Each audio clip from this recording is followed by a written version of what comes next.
같이 한번 읽도록 할까요? 시작. 수고하고 무거워진 자들아 다 내게로 오라. 내가 너희를 쉬게 하리라.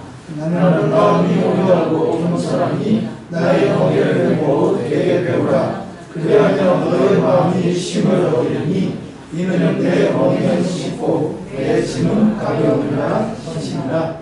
예. 일본어도 한번 해볼까요? 네. 한번 일본어도 한번 같이 한번 읽거리 보겠습니다. 시작. すべて疲れた人を重荷を持っている人は私のもとに来なさい。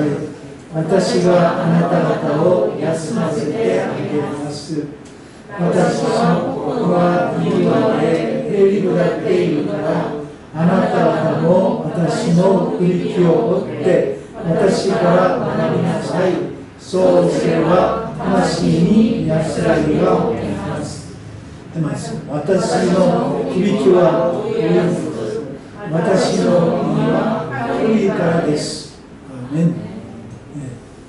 자, 오늘 오셔서 말씀을 나눠주실 분은 우리가 잘 아는 안덕기 선교사님이십니다. 안덕기 선교사님의 부인 이름이 누구죠? 서혜영 선교사님이시죠. 우리 안덕기 선교사님과 서혜영 선교사님이 벌써 일본 선교를 가신 지가 2년 됐는데 2년 되셨는데 한 명을 잘 구원하셨어요. 바로 안지우라고 하나님께서 아주 큰 아들을 80일 전에 주셨어요. 그래서 이제 이번 달에 100일이 됩니다. 그래서 여기 출산과 함께 또 잠시 2년 만에 우리 안덕기 선교사님 이렇게 선교사 파송한 후에 이렇게 오셨어요. 그래서 안덕기 선교사님이 계신 곳은 사가미하라, 이런 곳이 카나가와 현의 사가미하라는 곳이 있습니다. 바로 사가미하라에 늘 잘 아시는 그 이름이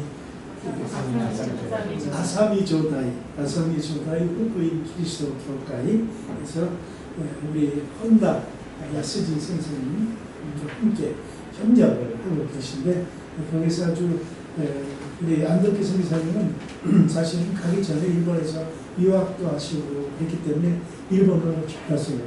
그래서 한국에 있는 동안은 저기 있는 후가치 신일교회 거기에서도 일본어 담당 목사님으로 거기서 계속 사역을 하셨죠. 젊은 나이지만. 그래서 결혼을 하시고 그리고 정말 안덕기 선교사님 같은 경우를 보면은 정말 하나님이 이렇게 일본 설교를 하게 하시려고 정말 이렇게 다 붙여주신 것 같아요. 그죠? 한국에서 선교 한국에 그냥 거기서 볼런티어를 갔다 거기서 아주 좋으신 또 자매님을 만났는데 그분과 함께 결혼을 하시고 또 그분 또 함께 또 훈련을 잘 받으시고 그리고 일본 파송됐거든요. 그래서 하나님께 이렇게 순종하고 쭉 나가면 하나님이 필요한 걸 다 이렇게 붙여주시고 공급해주시고 그래서 주에 함께 하시는 거죠. 자, 이 정도 선전해 주셨으면 좋죠.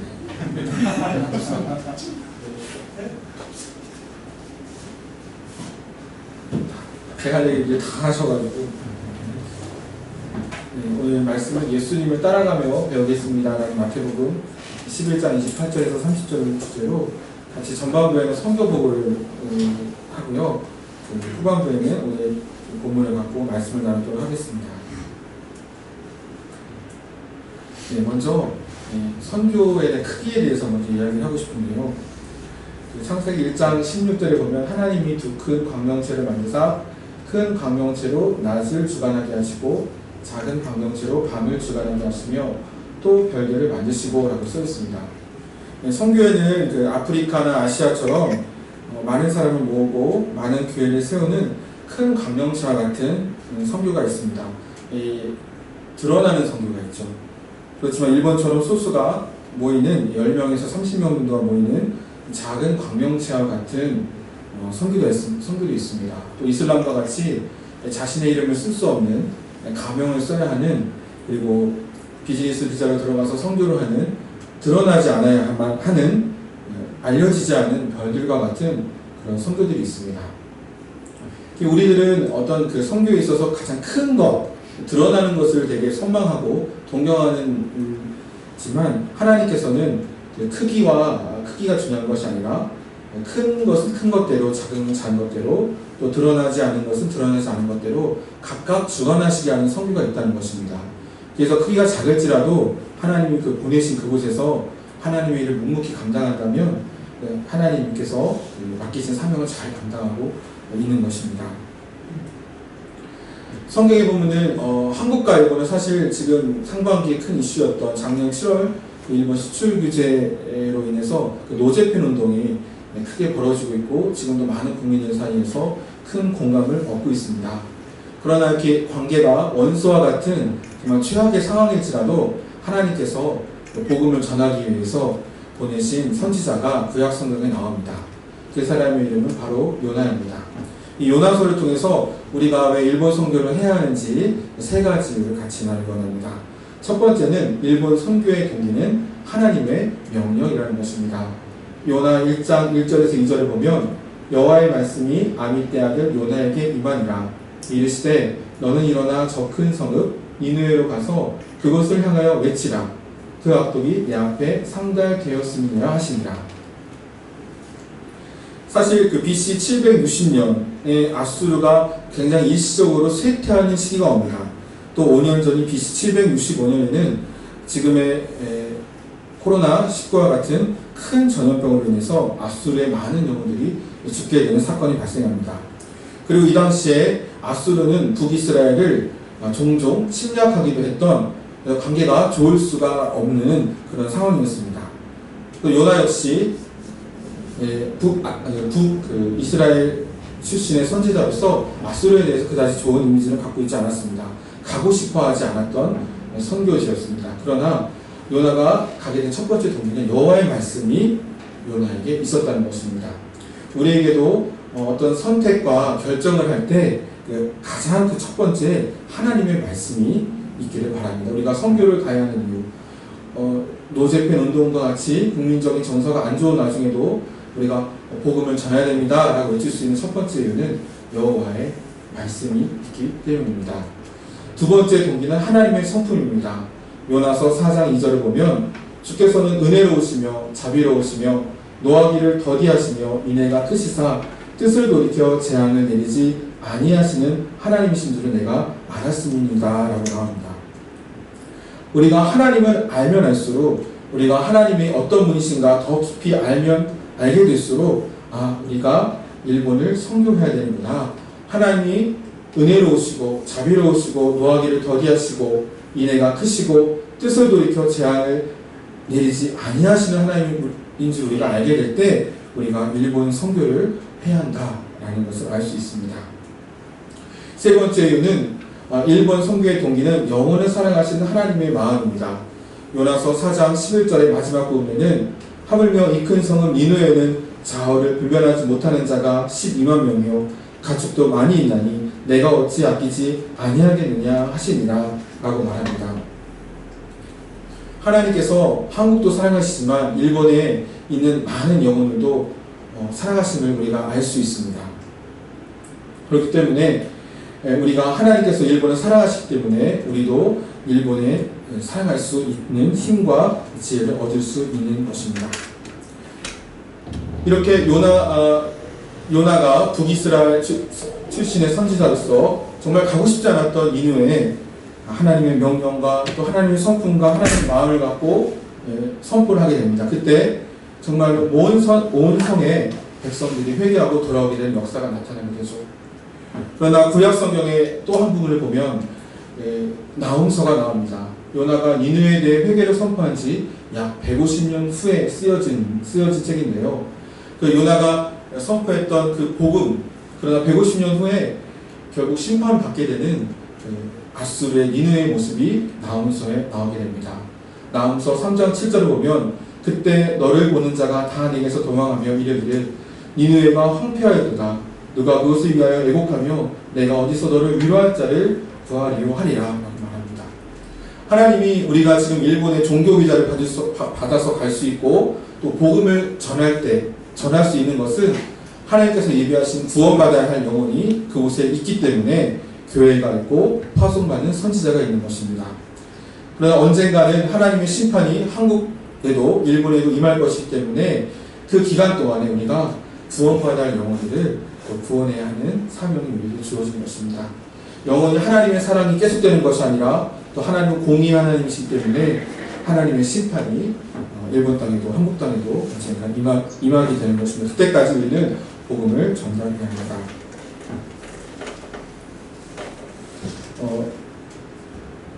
일본의 종교에 대해서는 제가 자세하게 설명하지 않겠습니다. 여러분 선교 아카데미도 참여하시고 MJHC도 받으시는 분이기 때문에 간단하게 이 부분으로 넘어가도록 하겠습니다.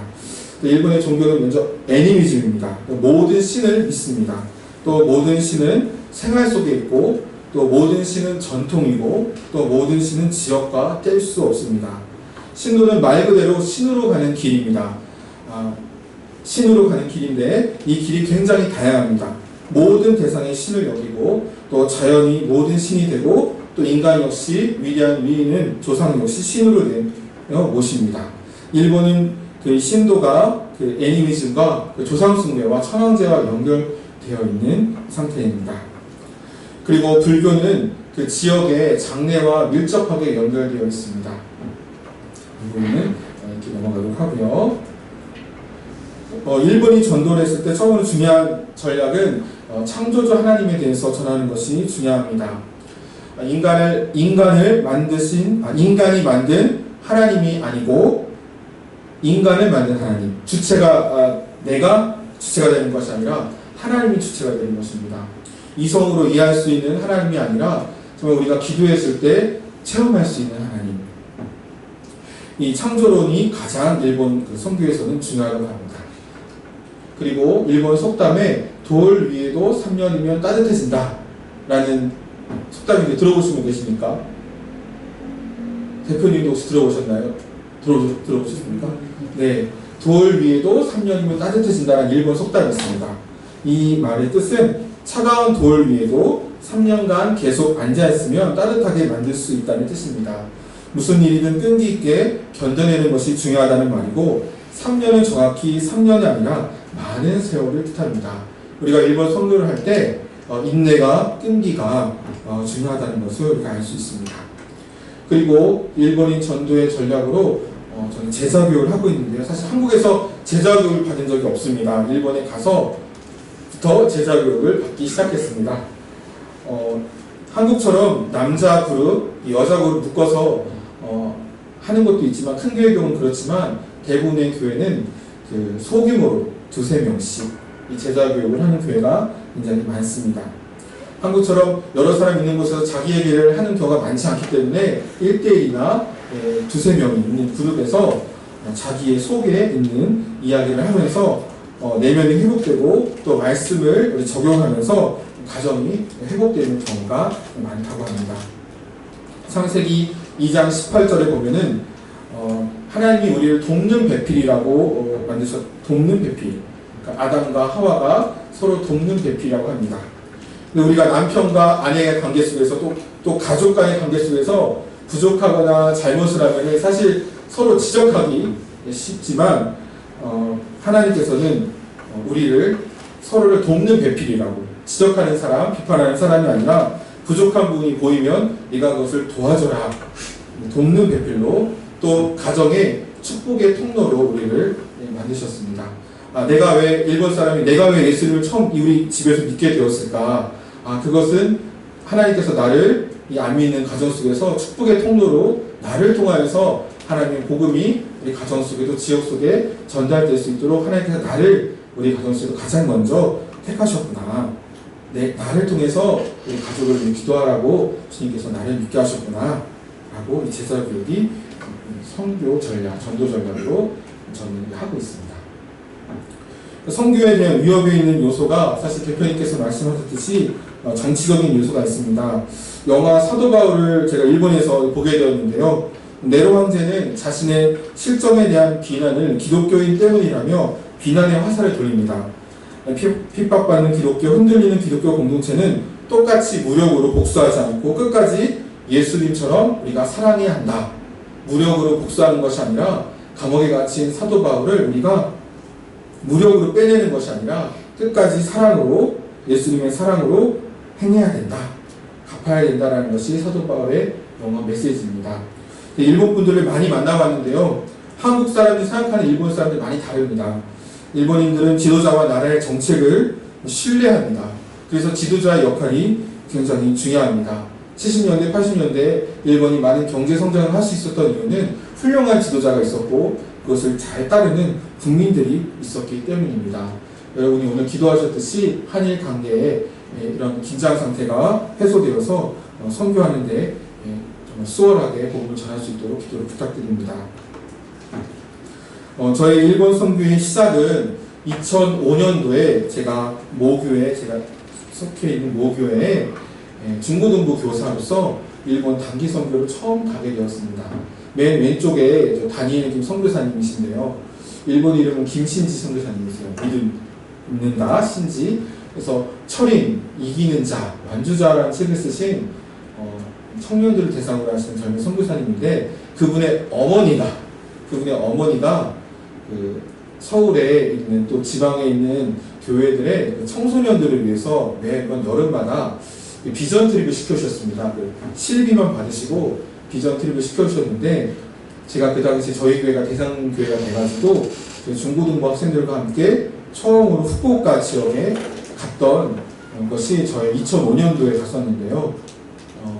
2006년도입니다. 그때가 처음 일본 선교 시작이었습니다. 근데 후쿠오카에 가서 여러분 많이 가보신 분도 계시면 26인 순교자 기념관도 가고 히로시마 원포 기념 박물관도 가고 그러면서 또 이 지역의 교회가 이제 어머님이 하시는 교회가 하나밖에 없는 지역이었어요. 그 도시에 그 한 성도를 위해서 부채춤도 저희가 준비해서 가고 그 지역에 전도지 돌리는 것이 저희 처음 기도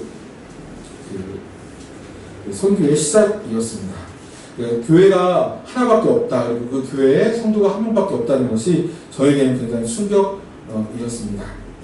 그리고 제가 일본 선교를 하게 된 계기는 사실 제가 제빵입니다. 저는 대학에서 신학을 전공했지만 전도사를 바로 하지 않았습니다. 한 7년 동안 제가 제빵을 하게 되었는데요. 한국제과학교 영등포 신길에 있는 한국제과학 직업전문학교입니다. 거기서 제과기능사, 제빵기능사 자격증을 취득하고 일본 유학을 준비를 했습니다. 제가 기술이 일본이 유명하기 때문에 일본어를 그때 공부를 했어요. 처음으로.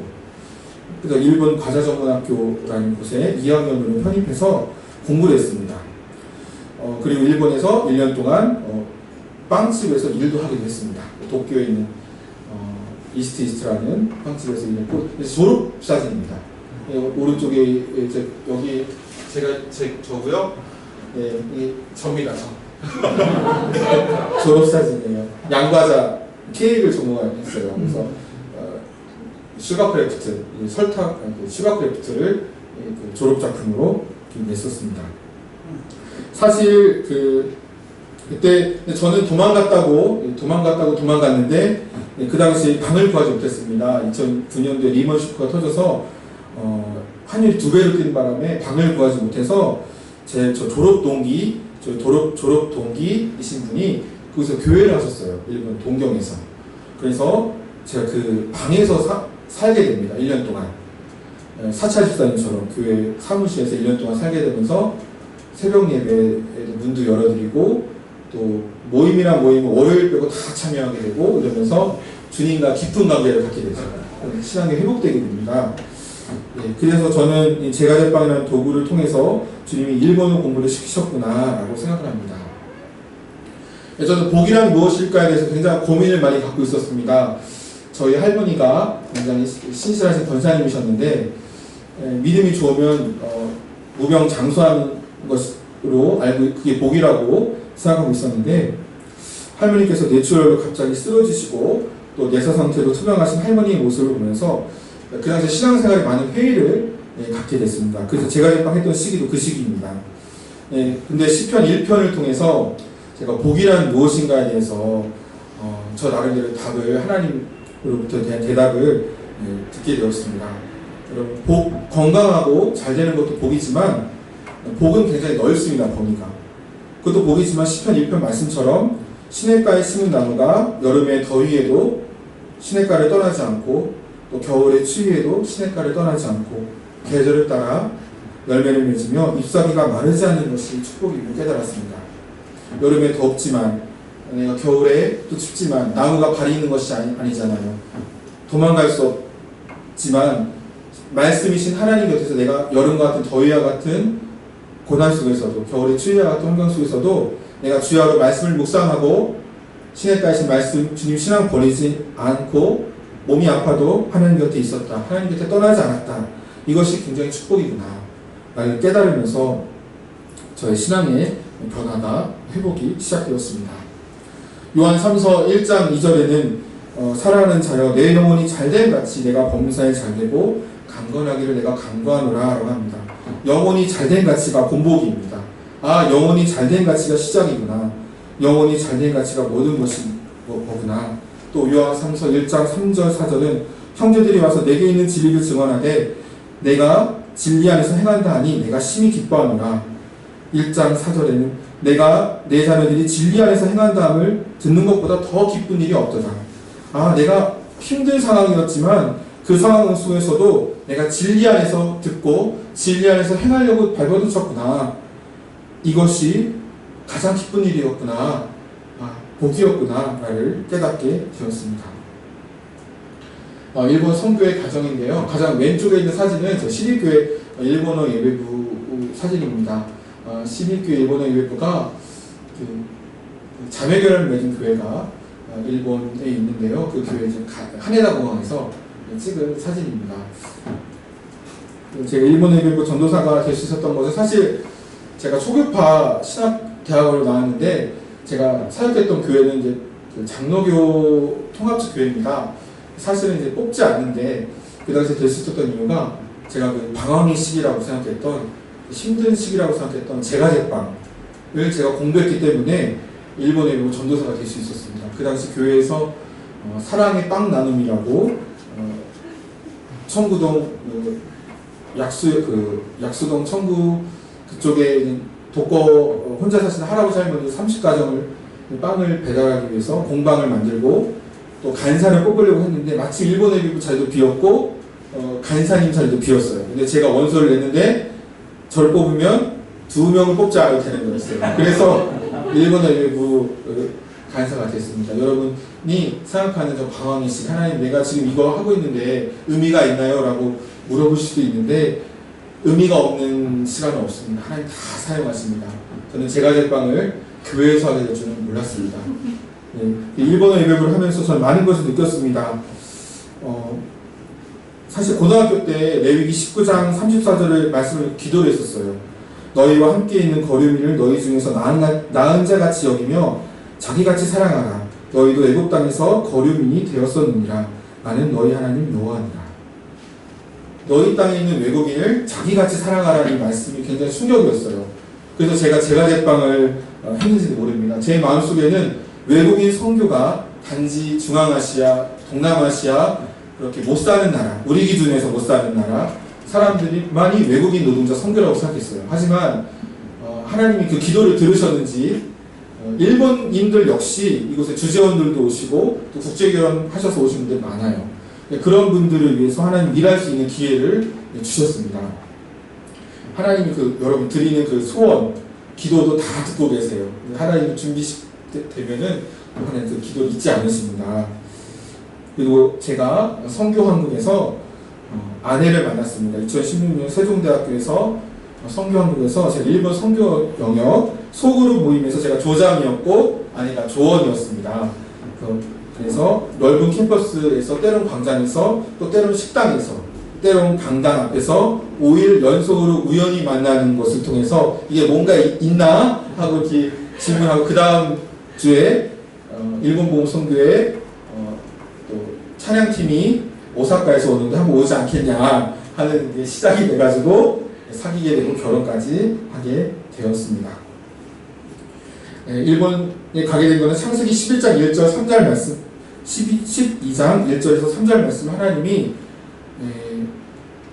너는 너의 고향과 친척과 아버지의 집을 떠나 내가 내게 보여줄 땅으로 가라 라는 말씀을 송구 영신예배, 신년예배 본문으로 각각 다른 교회에서 똑같은 설교 본문이 3번이나 그해 나오면서 하나님이 보내시는구나 라는 그 말씀의 확신을 얻게, 일본 성교 준비에 그냥 준비하고 있었는데 확신을 얻게 되었습니다. 그렇지만 성교에는 항상 좋은 일만 있는 게 아닙니다. 위기가 있고 고비가 있는데요. 저에게 그 위기는 저희 아내가 1년차에 성교 1년차 유산을 경험했던 것입니다.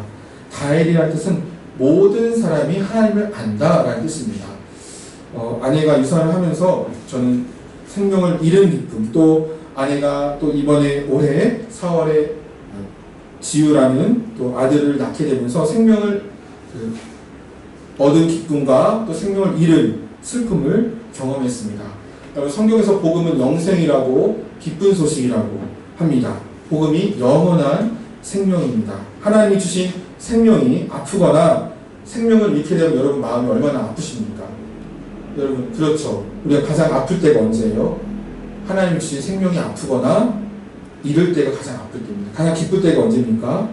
하나님이 주신 생명이 회복되고 아이가 태어나고 아팠던 병에서 치료받았을 때 우리는 가장 기쁜 순간입니다. 우리가 가장 아플 때, 가장 기쁠 때가 다 생명과 관련이 있습니다. 하나님께서 그렇기 때문에 복음은 영원한 생명입니다. 예수님이 십자가에서 죽으시고 부활하심으로 영원한 생명을 우리에게 주셨습니다. 이 영원한 생명인 복음을 우리가 전하기 원합니다. 또 지유라는 이름은 지혜롭고 온유한 아이, 또 일본어로 읽으면 자유, 여러분 지유가 자유라 발음이죠. 일본어로 주 안에서 자유하라 라는 뜻으로 이름을 이렇게 지었습니다. 제가 일본 선교를 특별히 준비한 것은 협력 선교사에 대해서 좀 이야기를 하고 싶었습니다. 이거에 대해서 설명해 주는 분이 없더라고요. 제가 GMTC, MJTC를 받으면서도 이 협력 선교사에 대해서 꼭 이야기를 하고 싶었어요. 그래서 좀 준비를 했습니다. 왼쪽은 저희 아내가 이제 동네 아이들을 섬기는 모습이고요. 또 제가 설교를 하는 모습입니다. 이런 모습도 있지만 도대체 협력 선교사는 어떤 일을 하는 것인가 좀 같이 나누기 원하는데요. 한 줄로 정의하면 협력 선교사는 배우면서 사역을 돕는 직책입니다. 한국에서는 경험할 수 없는 직책입니다. 왜냐하면 평신도도 될 수 있어요. 전문인 선교사도 협력 선교사가 될 수 있어요. 사역자도 협력 선교사가 될 수 있습니다. 남편도 될 수 있고 또 아내도 여자도 협력 선교사가 될 수 있습니다. 여기 굉장히 큽니다. 남편만이 아니라 남편이 일본 비전이 있으니까 남편만 선교사가 되는 것이 아니라 아내 역시 똑같이 훈련을 받고 아내 역시 필요로 하는 사역이 있습니다. 또 다른 특징은 교회에서는 때로는 평신도의 역할을 요구해요. 청소 좀 해주세요. 설거지 해주세요. 또 예배 참석해주세요. 기도에 참석해주세요. 성경 공부에 참석해주세요. 그러나 때로는 사역자가 되기를 원합니다. 이거 굉장히 독특해요. 때로는 평신도가 되기를 원하고 때로는 사역자가 되기를 원해요. 그래서 말씀도 전해야 될 때가 또 와요. 성경 공부를 인도해야 될 때가 와요. 양쪽의 양면을 다 요구하는 협력 선교사를 느꼈습니다. 가장 중요한 사역은 역시 생활 적응과 언어 공부입니다. 생활 적응에는 먼저 담임 초기에 그 파송받은 담임 목사님과의 관계가 중요하고 도움을 꼭 받으셔야 됩니다. 집계약을 해야 됩니다. 여러분 집계약 하신 적도 있지만 일본 가면 집을 계약해야 되고 또 전기도 계약, 전기, 가스, 수도도 계약을 해야 됩니다. 핸드폰도 만들어야 됩니다. 통장도 개설해야 됩니다. 보증이 필요하죠. 그리고 국민건강보험 어떻게 할 것인지, 연금 신청을 우리가 할 것인지, 아니면 면제 신청을 할 것인지, 또 한국 운전면을 우리가 가져가서 이것을 어떻게 변경할까, 차량을 구입해야 되는 환경인가, 교통 인프라가 잘 갖춰져 있는가, 또 가구와 가전제품은 어디서 구입할 것인가, 중고로 구할 것인가, 이케아를 갈 것인가, 이토리를 갈 것인가, 이렇게 정보가 필요하고요. 또 각종 생활시설을 내가 가보지 못했는데 어디 있는지 파악해야 되고요. 또 자녀가 있으신 분은 학교 등교에 대한 문제도 있습니다.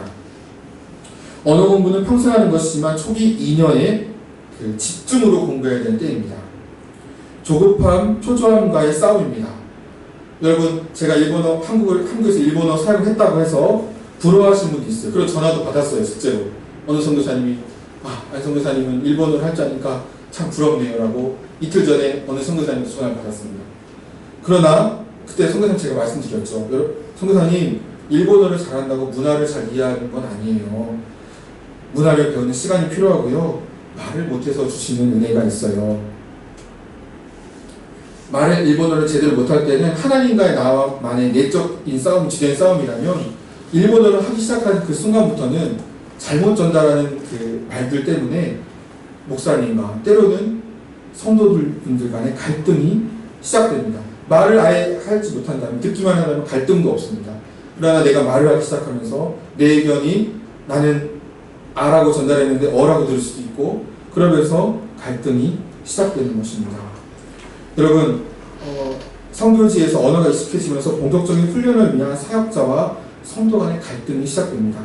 갈등은 있습니다. 가면 어떠한 방식이든지 갈등을 경험하시게 될 텐데요. 그것이 바뀌지 않더라도 여러분, 대화를 해야 됩니다. 계속 대화를 하셔야 돼요. 피하시지 마시고 계속 매주 정기적으로 보시면서 대화하는 시간을 가지셔야 됩니다. 짧은 대화라도 가지셔야 됩니다. 그리고 서로를 알아가는 시간이 필요하고 신뢰가 쌓이는 데는 시간이 필요합니다. 그리고 여러분, 김학규 교수님이 말씀하셨듯이 위기는 반드시 있습니다. 다들 방법이, 상황이 다를 뿐 위기는 반드시 있는데요. 상황이 바로 바뀌지 않더라도 여러분, 경건 생활을 루틴을 갖고 꼭 꾸준히 하셔야 됩니다. 기도가 되었던, 말씀이 되었던, 큐티가 되었던 위기의 상황의 순간에 당장 그 위기가 해결되지 않더라도 기도를 하셔야 됩니다. 그러면 시간이 흐른 후에 하나님이 허락하신 위기의 목적을 알게 될 때가 옵니다. 하나님이 위기를 사용하셔서 훈련하시고자 했던 부분을 알게 되고, 내 신앙이 성장했구나, 성숙한 자신에 대해 감사하게 됩니다. 교회마다 또 원하는 필요한 사역이 다릅니다. 오늘 소개된 나가사키 교회, 아사미주다의 교회 상황이 다릅니다. 저희 교회는 교회 개척의 이슈는 없거든요. 성전 건축에 대한 이슈는 있었어요. 그러나 교회마다 원하고 필요한 사역이 달라요. 은전을 원하는 교회, 예배 참석을 원하는 교회, 주일학교를 원하는 교회, 제자훈련을 하기 원하는 교회, 청소, 설거지, 또 교회 목사님과 소통이 굉장히 중요합니다. 초기에 교회에서 원하는 기대치가 높지만 선교사가 할 수 있는 사역은 0에서부터 시작합니다. 제가 어느 선교사님한테 들었는데, 처음 갔는데 목사님이 리스트를 주더래요. 처음 갔는데 이걸 해줬으면 좋겠다. 보니까 앞뒤로 빽빽한 리스트가 있더래요. 저랑 같은 해 파송받은 선교사님 실제 이야기입니다. 그렇게 처음에 교회가 원하는 사역은 굉장히 기대치 높지만 선교사가 할 수 있는 사역은 사실 0에서부터 시작합니다. 서로 간에 알아가고 배워가고 신뢰가 쌓이는 시간이 필요합니다. 사역복의 마지막 내용입니다. 일본 선교의 내용인데요. 왼쪽에 보시는 것이 제가 처음 갔을 때 그 사진이에요. 마사코 센세 혼다 목사님이신데, 한국 나이로 혼다 목사님이 77, 마사코 센세가 83입니다. 저희가 처음 갔을 때 마사코 센세님이 그 치매 증상이 심각해지셔서 인지 능력이 없으셨어요. 대화가 불가능했고, 식사를 지금 처음 갔을 때는 혼자 할 수 있었죠. 지금은 혼자 하실 수 없고, 오토산 이 말밖에 못하십니다. 가끔 굉장히 교회가 어려웠죠. 이 오른쪽 사진은 작년 크리스마스 때 동네 아이들이 많이 교회에 방문해서 과자로 집을 만드는 만들기 활동을 했던 사진입니다. 제가 원했던 사역이 있습니다. 제가 원했던 사역은 주로 내가 한국에서 경험했던 것을 우리는 주로 일본에 가서 원합니다. 내가 한국에서 이걸 했으니까 일본에서도 이걸 살려서 내가 해야지. 우리는 대부분 그렇게 원하는 사역이 있죠. 어린이를 설교를 했으면 좋겠다. 또 아내가 한국어를 전공했으니까 한글 교실을 했으면 좋겠다. 심지어 한글 교실 해주세요 라고 구도자인 어떤 간호사가, 저희 아내가 이제 산부인과 다녔는데 간호사가 저희 그 자녀가 2명 있는데 좀 가르쳐주세요, 교실을 열어주세요 라고 요청을 했지만 하나님을 위한다는 선한 뜻으로 내가 하려 했지만 하나님께서 막으실 때가 있습니다. 내가 정말 하나님을 위해서 우리가 기도하는 거, 전도하는 거, 내가 하나님을 위해서 선한 뜻으로 하는 거예요. 그렇지만 하나님께서 때가 될 때까지 막으실 때가 있습니다. 그렇지만 하나님은 사역을 안 시키시는 게 아니에요. 인도하시는 부분이 있습니다. 하나님께서는 저희들이 목사님의 보조바퀴가 되기를 원하셨습니다. 교회 청소, 관리, 또 목사님의 도시락을 많으면 세 번 만들고, 또 교회 청소를 하고 관리를 하고, 목사님 몸이 아프신 목사님 대신 관리를 하고, 또 사모님 대신 설거지를 하고, 또 여성 성도들을 케어할 수 없기 때문에 제 아내가 케어를 하고, 또 치매와 암으로 아프신 사모님 역할을 대신하는 것, 또 목사님이 교회가 사모님의 병간의 어려움으로 마음이 흔들릴 때마다 넘어지지 않게 보조바퀴가 되어주는 것. 동네 아이들 저희는 놀러 갔거든요. 제가 전도 나간 것이 아니라 교회를 목사님께서 개방해놨더니 아이들이 놀러 와도 됩니까? 해서 놀러 오는 걸 받아줬어요. 그래서 한두 명 오기 시작한 게 이렇게 많이 교회에 놀러 오게 되고, 지금 코로나 사태가 터졌지만 교회에 오픈되어 있기 때문에 아이들이 교회에 놀러 옵니다. 또 제자훈련 일본 가서 처음 했거든요. 한국에서 다 마스터하고 간 게 아니었어요. 한국에서 해본 적도 없는데 일본에 가서 처음 배우게 되는 거예요. 이렇게 일본 선교를 내가 이끌어가는 것이 아니라 하나님의 인도하심을 순종하며 따라가는 것임을 배웠습니다. 그래서 오늘 본문을 정했는데요. 마태복음 11장 28절 30절입니다. 수고하고 무거운 짐진 자들아. 있는 모습 그대로 하나님 오기를 원하십니다. 우리가 있는 모습 그대로 우리를 사랑하신다는 말입니다. 우리가 마음이 정돈되어서 기도를 할 수 있는 것이 아니라, 문제가 없어서 내가 기도할 수 있는 것이 아니라, 고민이 없어서 기도할 수 있는 것이 아니라, 마음이 정돈되지 않은 상태 속에서도 와서 주님이 오기를 원하시는 것, 예수님 품으로 오기를 원하시는 것, 다 내게로 오라 내가 너희를 쉬게 하리라 또 라고 말씀하십니다. 저희 아내가 제왕절개 수술을 했습니다. 자연분만하면 3일만 입원해야 하는데 제왕절개는 5일을 입원합니다. 제가 5일 동안 같이 계속 그 병원에서 보호자석에서 같이 지냈는데요. 밤이 되면 이제 제왕절개는 이제 마취가 깨어나면 굉장히 고통이 따릅니다. 그래서 밤에 너무 고통스러우면 간호사 콜을 해요. 간호사 콜을 하면 새벽 2시, 4시, 24시간 체제예요. 간호사는. 오세요. 오셔서 처치를 해주시죠. 냉제를 다시 교환해 주시고, 또 밑에 있는 패드나 이런 것도 갈아주시고, 이런 것을 보면서 우리가 몸이 아파서, 인간적으로 몸이 아파서 간호사님을 불러도 이렇게 한밤중에 달려와 주시는데, 예수님을 믿는 우리들이 주님께 도와달라고 기도를 하면은 이렇게 돌봐주시고 치료해 주시겠구나라는 믿음이 들었습니다. 또 우리들은 아프거나 부족한 사람을 보면은, 또 죄 지은 사람을 보면은 부족해 정죄하기 바쁠 때가 많지만, 간호사님, 의사 선생님들이 정말 사명감을 갖고 아프다고 외치는, 아프다고 도와달라는 사람을 외면치 않고 부르니까 이렇게 달려오시는 모습을 보면서 우리 예수님은 정말 내가 도움을 구하면 달려오시겠구나, 한밤중에라도 이런 것도 확신하게 되었습니다. 안 넘어가는 게 너무 쉽습니다. 네. 그리고 나는 마음이 온유하고 겸손하니 나의 멍에를 베고 내게 배우라. 그리하면 너희 마음이 쉼을 얻으리니 라고 말합니다. 나는 마음이 온유한, 예수님이 참 좋으신 분인 거예요. 우리들은 다 실패를 하면서 여기까지 왔거든요. 우리가 걷기를 해도 2000번 이상 아기 시절 넘어져서 지금에 온 거고, 대소변도 못 가렸던 우리들이 훈련을 받고, 배변 훈련을 받고, 이 자리까지, 또 언어도 못했던 우리들이, 옹알이만 했던 우리들이 훈련을 받고 이렇게 온 거거든요. 그러니까 우리가 걷기 연습을 할 때 넘어질 때마다, 또 저희가 밤마다 이제 아기 기저귀를 가는데 오줌과 똥을 못 가릴 때마다 우리가 혼을 냈다면 애가 정말 건강하게 자라지 없을 거예요. 정말 예수님께서 있는 모습 그대로 우리가 오기를, 수고하고 무거운 짐 그대로 오기를 원하시고 도와주기 원하는 이유가, 주님 정말 마음이 온유하신 분이라는 거예요. 우리가 넘어질 때마다 넌 끝이야, 3세와 삼진아웃이 아니라 언제든지 실패해도 괜찮다라고 말씀해 주시는 분입니다. 또 겸손하신 주님이십니다. 예수님의 겸손이 무엇입니까? 성육신, 그리고 십자가입니다. 본체이신 하나님이 인간의 모습으로 오셔서 십자가를 지신, 우리는 어떻게 겸손을 배우게 됩니까? 어떻게 겸손을 배우게 될까요? 우리들은 실수와 실패를 통해서 겸손을 배우게 됩니다. 일본 사람 특징이 완벽해지려고 해요. 그러다가 내가 완벽해질 수 없다. 일부 한 두세 분만 완벽해지는 경지에 오른 것 같은 처럼 보이는 분이 계세요. 근데 대부분이 완벽해질 수가 없어요. 그러다 한순간에 확 나요. 연락도 안 돼요. 봉사도 안 해요. 봉사도 그냥 딱 나요. 소통 없이. 그런 분들이 많아요. 그런 이면에는 완벽해지려고 하는 그런 신앙의 그 모습이 있거든요. 근데 그렇죠. 우리들은 완벽해질 수가 없습니다. 실수와 실패를 통해서 그렇게 해서는 안 되는데 우리는 겸손을 배울 수 있습니다. 예, 다음 사진인데요. 나의 멍에를 메고 라는 말씀하시는데 이게 소 두 마리가 이렇게 멍에를 메는 거예요. 목에 걸고서 멍에를 메고 가는 모습입니다. 우리가 예수님을 믿을 때 굉장히 힘들 때가 있습니다. 언제 힘들까요? 예수님 믿으면 기도도 하죠. 큐티도 해요. 말씀도 들어요. 매주. 그렇지만 너무 힘들 때가 있어요. 언제일까요?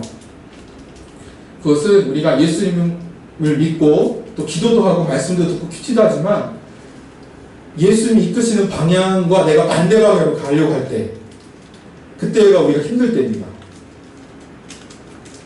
예수님이 이끄시는 방향이 있는데 내가 그 방향에 가고 싶지 않은 거예요.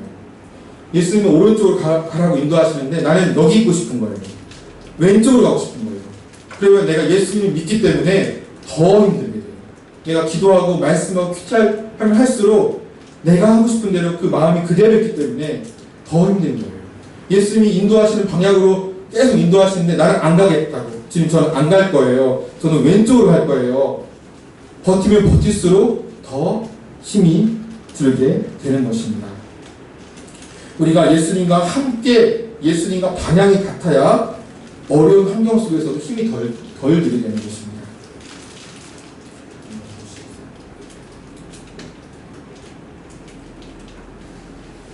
예수님과 함께 같은 방향으로 나아갈 때 예수님이 나를 인도해 주시니까 내가 힘을 쓰지 않으니까 편해요. 그리고 예수님의 배운 말씀을 내 생활에 적용하면 성령님께서 일하십니다. 나를 회복시켜 주시고 관계를 회복시켜 주십니다. 저도 처음에 위기 상황이었던 것들이 정말 그 대표님 통해서 또 혼담 목사님 통해서 주위에 기도해 주신 분들 통해서 많이 회복된 것들이 있어요. 그러니까 내 힘을 내려놨어요. 내 힘으로 해결해야지 하는 부분을 내려놓고 포기하고 내려놨을 때 지금 인도하신 대로 따라가야지 오히려 갈등 빚었던 그 사람을 위해서 기도에 중보기도를 하고 했을 때 관계가 회복되어지고 제 마음이 참 평안해지는 것을 경험했습니다. 오늘 마지막 말씀입니다. 마태복음 11장 30절 말씀인데요. 이는 내 멍에는 쉽고 내 짐은 가벼움이라 하시니라 라는 말씀입니다.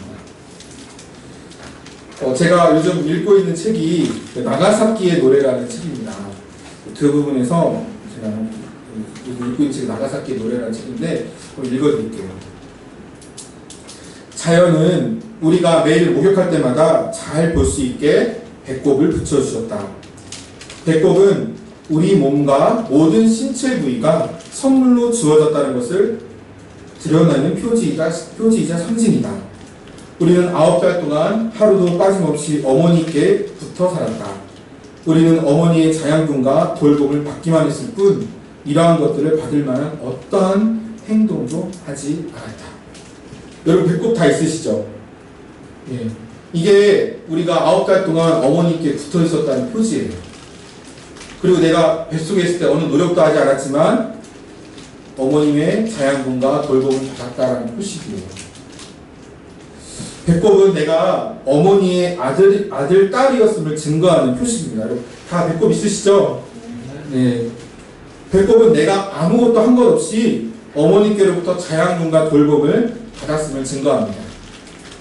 우리도 독생자 예수님이 십자가에 못 박히심과 부활로 영원한 생명을 얻고 하나님의 자녀가 되었어요. 배꼽과 같아요. 예수님의 십자가와 그 부활하심이 배꼽과 같아요. 영원한 생명을 주신 하나님의 자녀가 되는 상징이에요.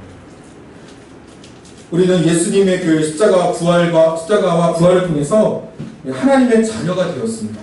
또 하나님과 내가 예수님을 통해서 연결되어 있는 거예요. 셋줄로 연결되어 있듯이 내가 하나님과 연결되어 있습니다. 수고하고 무거운 짐을 내가 혼자 짊어지고 가는 것처럼 보이지만 수고하고 무거운 짐진 나의 전부를 하나님이 돌보고 계신다. 내가 한 것이 없지만 내가 내 배꼽을 볼 때마다 생각하세요. 내가 내세울 공로는 없지만 내가 지금 태어난 것처럼 하나님이 우리 아버지 되셔서 어머니 되셔서 나를 지금 돌보고 계시구나. 예수님을 보내주셔서 자녀로 삼아주시고 하나님께서 지금 사랑과 은혜로 나를 돌봐주시구나. 그 사랑 안에 내가 있구나. 이거를 꼭 기억하시기 바랍니다. 같이 기도하겠습니다. 하나님, 우리나라에 상처를 주는 일본을 불쌍히 여겨 주시옵소서. 또 한국도 일본을 향해서 많은 상처와 판단을 하고 있습니다. 용서하여 주시옵소서. 하나님, 심판이 오기 전까지 구원받을 영혼이 있기에 교회가 있고 선교사가 있습니다. 예수님의 십자가와 부활을 통해서 영원한 생명을 약속하신 복음의 소식을 감사드립니다. 코로나의 영향으로 위축될 때도 있지만 영원한 생명을 약속하신 예수님을 따라가며 배우며 이 위기를 슬기롭게 극복할 수 있도록 도와주시옵소서. 매일매일 예수님과 같은 방향으로 예수님을 따라가며 배우겠습니다. 예수님의 이름으로 기도드립니다. 아멘.